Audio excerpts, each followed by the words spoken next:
State troopers are charged with misdemeanor assault following a violent interaction with a man in Kenai. 49-year-old Joseph Miller and 42-year-old Jason Woodruff are both charged with fourth-degree assault. On May 24th, the troopers, along with the Kenai Police Department, confronted 38-year-old Ben Ticka in the back of his parked vehicle, believing he had a warrant out for his arrest. Ticka denied the warrant, and a press release says Miller sprayed pepper spray into the vehicle after breaking a rear window when Ticka refused to exit. According to the release from the Department of Public Safety, when Ticka continued to defy orders outside the vehicle, Miller used his boot to push Ticka's head into the ground, which was then covered in broken glass. A taser was also allegedly used multiple times while handcuffing Ticka. A canine was allegedly ordered to bite him, and the release says these orders continued after he appeared to begin complying. Ticka was taken to a hospital for treatment, and it was eventually determined that he was not who they were looking for. After reviewing the use of force, DPS leadership was notified of a possible policy violation. The Alaska Bureau of Investigation then conducted a criminal investigation where it was determined that criminal charges would be filed against both officers. In a press release today, DPS Commissioner James Cockrell at AST says that it holds itself to a high standard of conduct as well as accountability.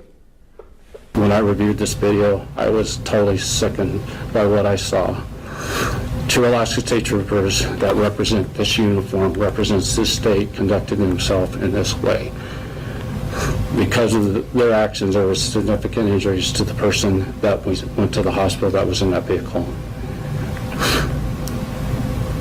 And I've been with this department 33 years, and I've never seen any action like this before by an Alaska State trooper. And it's hard for me to equate how this has affected me and other troopers that wear this uniform.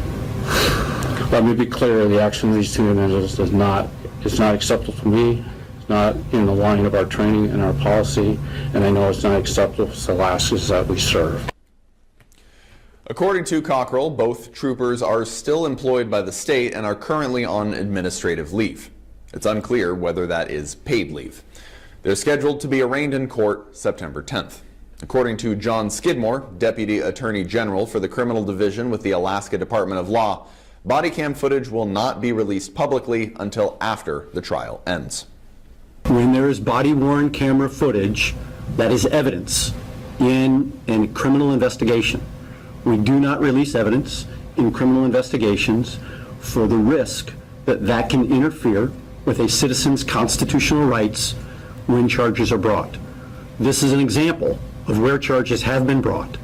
Any evidence from this case will be looked at in a court of law. The jury will be able to evaluate it. We will not now, in this case, nor in any other case, ever try the case in the media. We have to protect the constitutional rights of those individuals that are charged. According to reporting by our colleagues in Anchorage, the dog has also been taken out of service following the incident.